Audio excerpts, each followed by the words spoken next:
Hello everyone, I'm Matthew Ozanek and welcome to Destination Michigan. Thank you for joining us today as we trek across our glorious Great Lakes state. Our travels will take us all across the map, and since we have a lot of ground to cover, let's not waste any time and take a sneak peek of what's coming up. First, Stephanie Mills heads to Allegan event to put her might to the test in the most entertaining way imaginable. Steve Smith explores the beauty and history of Sugar Island in the St. Mary's River. Plus, discover how you could be living in a piece of history as we look back at the legacy of the Aladdin Homes Company. And we'll sample the diverse menu at Cafe Santé in Boyne City. Buckle in because our Destination Michigan adventure begins right now.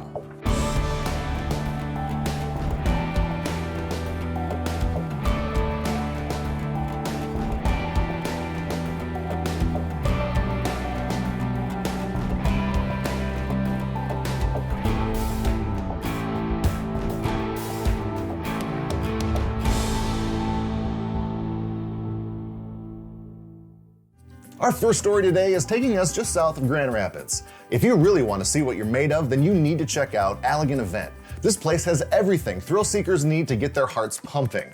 Stephanie Mills is our tour guide at this destination, where you can feel the wow factor the second you walk in the door. I'm always looking for fun places to visit to get moving, and I think I found just the place here at Allegan Event. Not only is this place fun, you get a great workout, and it's also a really great adrenaline rush.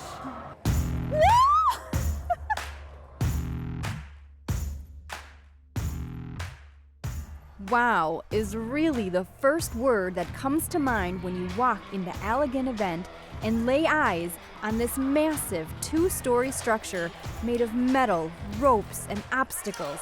It is the largest indoor ropes climbing course in Michigan and an adrenaline rush from top to bottom. Well, we love Allegan Event. It really promotes the families being active, and I know that's a big topic for a lot of families, getting the kids and everyone off their devices for 5 minutes. But yeah, it's really fun. Everyone's active. You can be as adventurous as you want. Whether you're a kid or a kid at heart, if you're looking for an adventure, you will find it here. Allegan Event's been open for 3 seasons now. We started out with mainly the adventure products, which is our Sky Trail ropes course, our Sky Rail integrated zip line, our Sky Takes product, which is for kids that are 48 inches and under. And then we have the clip and climb climbing walls and a really fun clip and climb slide. We started with those attractions, and then in the fall we were able to add in our arcade. So we have 18 different arcades games that are fun. So that's just some of the fun that awaits you. There's also the vertical slide and a place to eat and drink to regain your energy for more fun on the course. Now all of this is the brainchild of Michelle's husband, who builds these attractions all over the world and even on some cruise lines. So my husband worked at YMCA camps when he was younger, and they actually built a more traditional version of this 35 years ago. They built it in the trees at their camp, and he just got really interested in it and thought it was a really fun way to connect people together and have fun and be a little adventurous, where you can be adventurous, but we also have some safety systems built in. Safety is absolutely critical here. It is their top priority. So after I got harnessed in, I got to test it out for myself. I met up with Jara at the top, the creative director here, who explained what all is going on. All right, Jara, so it looks like we're kind of at the top of the ropes course right now. So what are we looking at here? What's going on over here? Well, we've got, so we're on the second level, the top level. We have got multiple different choices of directions we can adventure in, and different types of elements. So the different obstacles are called elements. Some are a bit easier than others. Yeah. Some are a bit more challenging. I'm going to be completely honest with you for a minute. I absolutely should have started off on the Tykes level and eased my way into this. My heart was literally pounding out of my chest while climbing over the elements and between the bars while staring at the ground below. Oh my gosh. After a few scary climbs, I did get the hang of it, and eventually I zipped my way across the skyline.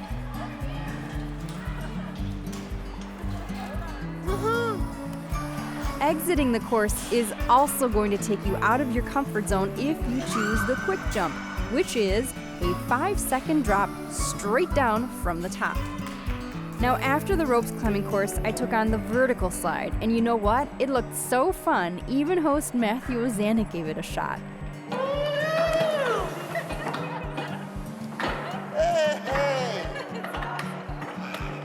And we had photographer Chris take on one of the vertical climbing walls. Now, there are several to choose from, each having its own unique challenge. So it's nice to know that people want to get out and be a little adventurous with their family and their friends and come check out something that they might not get at the Family Entertainment Center near them. So it's nice that we can have a little bit of different mix and have something for the whole family.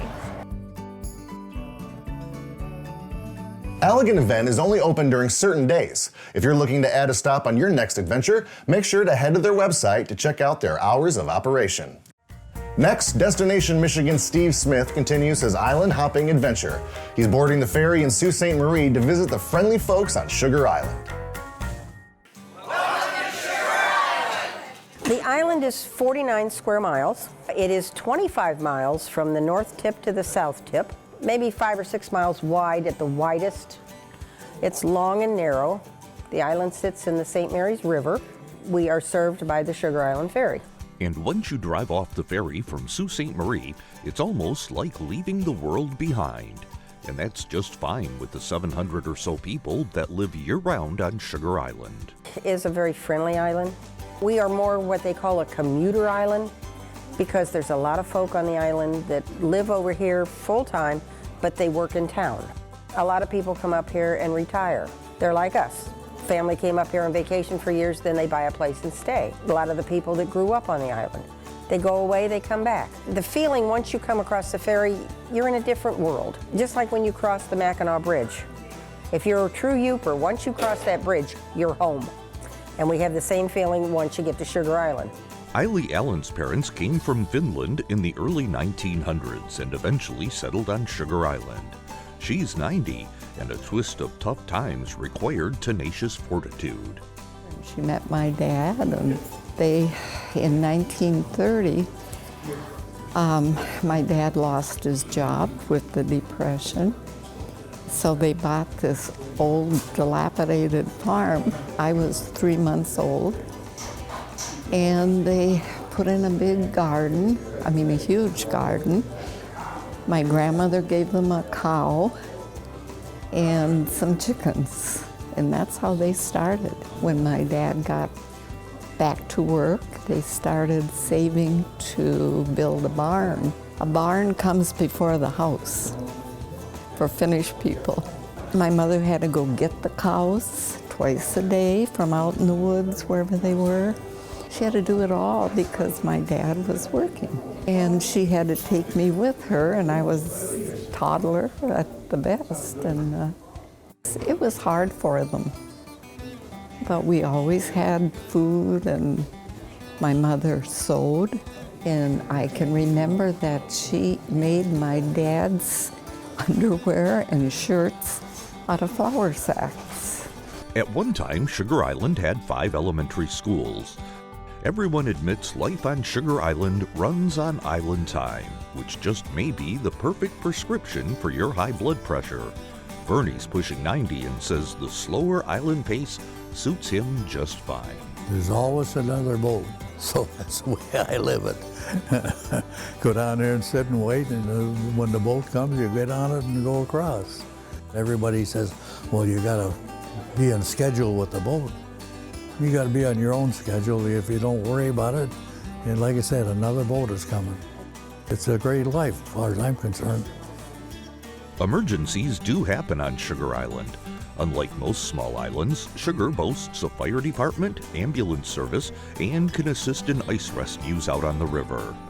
The island's emergency action plan was put to the test when power was lost for 7 days in the dead of winter.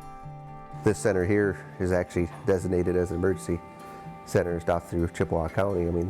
We have a backup generator that powers the fire and EMS and the community center fully so that we can be operational. We're able to serve breakfast, lunch, and dinner most days and stuff, to the community. We found that through the power outage, with what we had and everything, that the community come together and as a whole, and we had people here, people there that wanted to lend their assistance and everything for whatever they could to help out. Cultural preservation is also important to islanders. Back in the day, area residents were a mixture of Finns, Native Americans, British, and French. That attracted Bishop Baraga to build his first church on Sugar Island in the 1850s. The Holy Angels Preservation Society is working to restore it. Bishop Baraga is famous throughout Lower Michigan too, northern Lower Michigan, all of the Upper Peninsula, referred to as the snowshoe priest. The stories abound of him getting out of bed at night to walk 20 miles on snowshoes, which would be beyond me, to go see a person who was dying. Even just the idea of making the church rounds would have been either by water or by snowshoe, or by walking. And it was an active church for many years in that area. It was an area called Payment. There was a small village there. Actually, it was quite a bustling village. And because steamships used to go around that side of the island. And so there were sawmills and farms. And the church was used for many years until about in the 50s, I understand, 1950s. It was an active church. Sugar Island got its name from all the sugar camps where Native Americans made maple syrup. So if you've got a sweet tooth for nature, catch the next ferry and get to know the friendly islanders. If you like to hunt and fish, like wildlife, like living on the water, a lot of that. I mean, you can't have prettier views. My husband takes some of the most gorgeous sunsets you'll ever see. I've seen a moose, I've seen a bear, I've seen an elk. One morning we were on our way to come to town and we got stopped on the road by 50 turkeys. We missed the boat. Be sure not to miss the boat and add Sugar Island to your list of future Michigan destinations.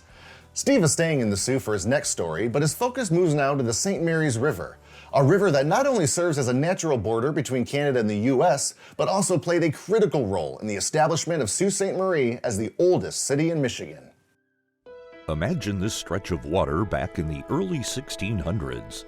Native Americans lived in the rugged and untamed area that they referred to as Bawatagong or Cascading Rapids.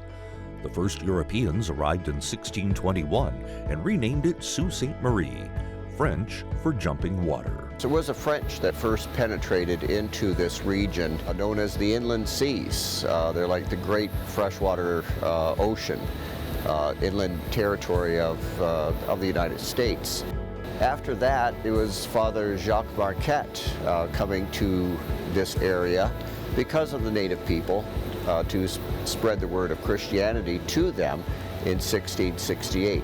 He made a mission, and from that, Sault Ste. Marie, both Michigan and Canada, received their names. They were adventurers that came to this area.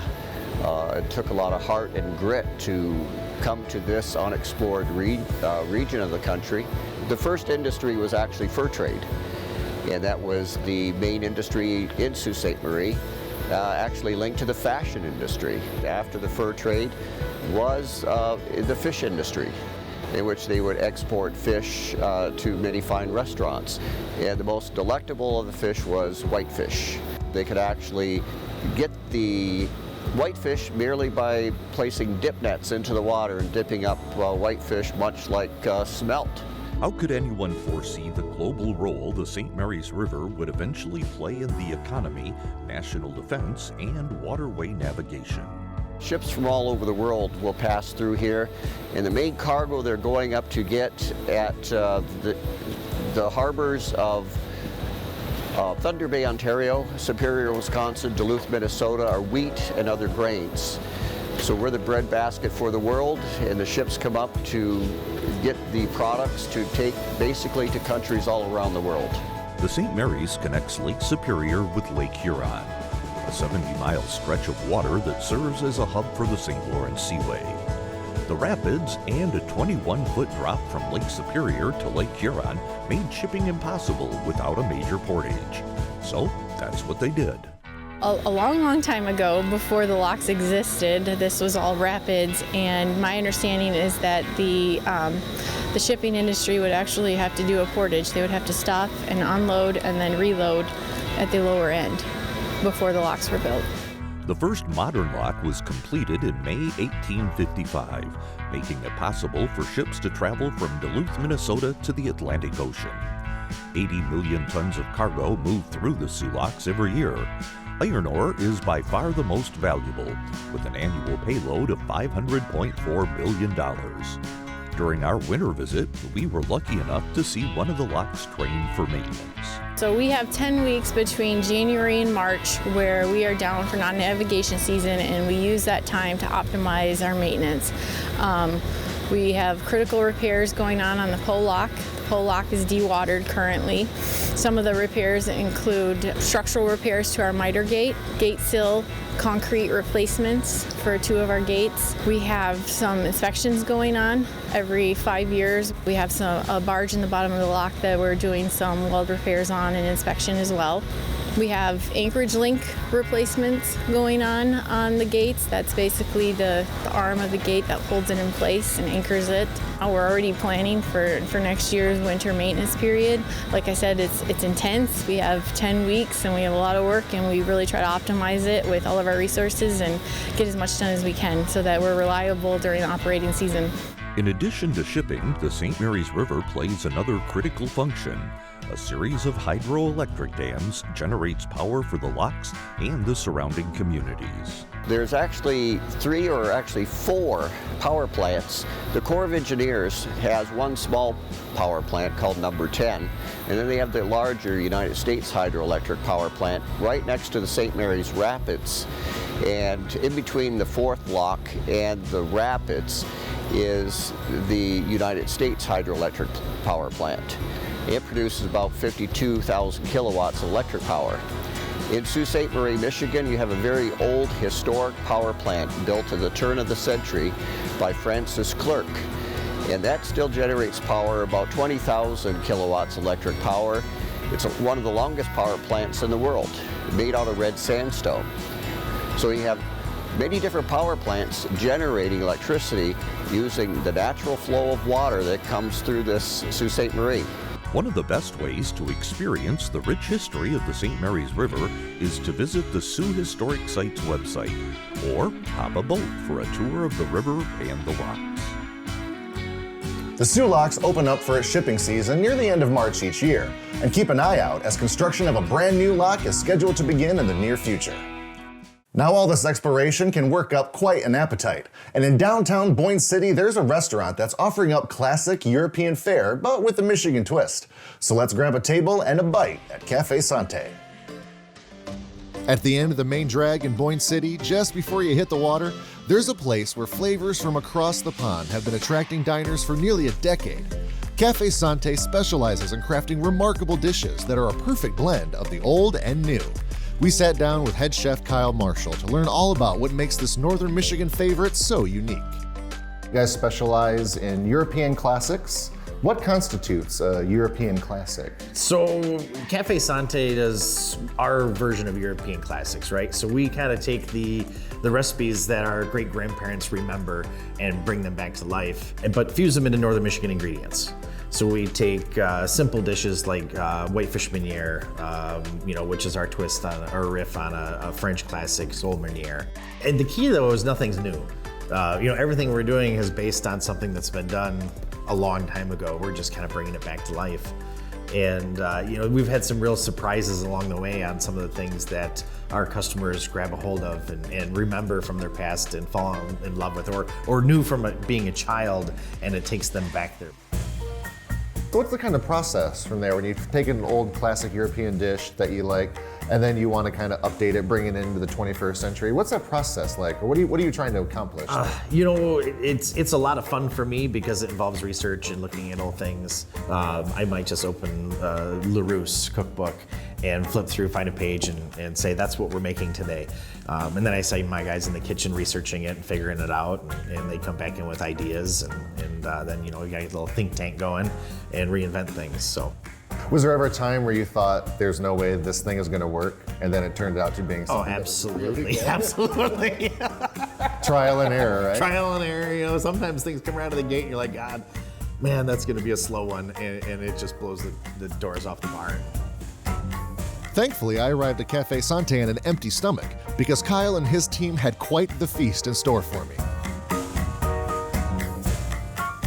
So here you've got our Eggs Benedict with our house-cured bacon, Vienna pancakes, and then our duck French onion soup. That is a truffled wild mushroom pizza with arugula, and our house margarita pizza. Now, French onion soup is one of my all-time favorites, but in true Cafe Santé style, they go that extra mile to make the flavor truly unique. We do a French onion soup that we're very well known for, but it's not your typical French onion soup. We roast duck bones and make duck stock, and we do a duck French onion soup. So yeah, you guys have a full menu. You do breakfast, lunch, and dinner? 7 days a week, yes. Wow. Yeah, so we're in here anywhere from 6 in the morning till midnight, cooking away. So, you know, the kitchen's rolling for a long time every day. And when we first opened, we wanted to do something that most places aren't doing. Breakfast joints, eggs and potatoes and toast. And we really wanted to do something that was a little bit more and a little different. And so, you know, we have a very eclectic breakfast menu. And it has some staples on it, but it also has some, you know, very unique things that you can get only here. What's your favorite part about working here at Cafe Santé? I love the challenge of every day is something new. I absolutely love that. You know, the diversity of the menu and the fact that we're chasing cuisine that's kind of been left behind creates an opportunity to learn something new every day, research, look into things, create new dishes. So that's what I love the most. Throughout the year, Cafe Santé holds special events where the cuisine is focused on one specific region in Europe. To stay up to date on everything going on at Cafe Santé, you can head to their website. And our final destination today just may be your very own home. Once based out of Boyne City, the Aladdin Home Company manufactured and shipped houses all across the United States. Aladdin Homes is no longer in business, but its legacy and years of paperwork have a new home, the Clarke Historical Library on the campus of Central Michigan University. Meet John Fierst. He's a librarian and a historian. He also holds the keys to a remarkable piece of not just Michigan's history, but the entire country's. Inside these stacks and stacks of boxes are the records from one of the state's largest and often forgotten about companies, Aladdin Homes.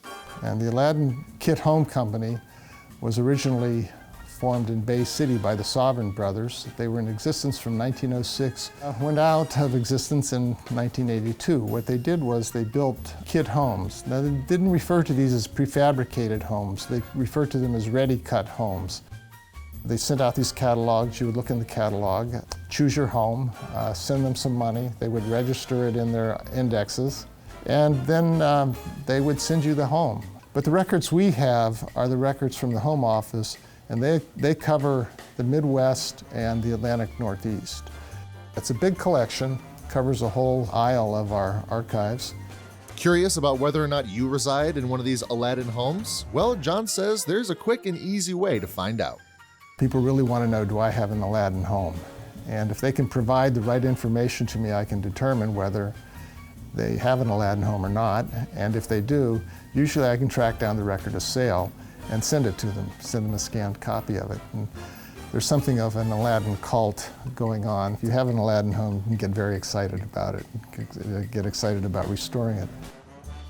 I've got some examples here. The house I'm looking at right now in the catalog is something called the Cedarwood, and it's a small shingled house. It's almost the size of a cottage. A man named Edmund Schreier is listed in the index as having bought the Cedarwood, and he's given an order number of 37999.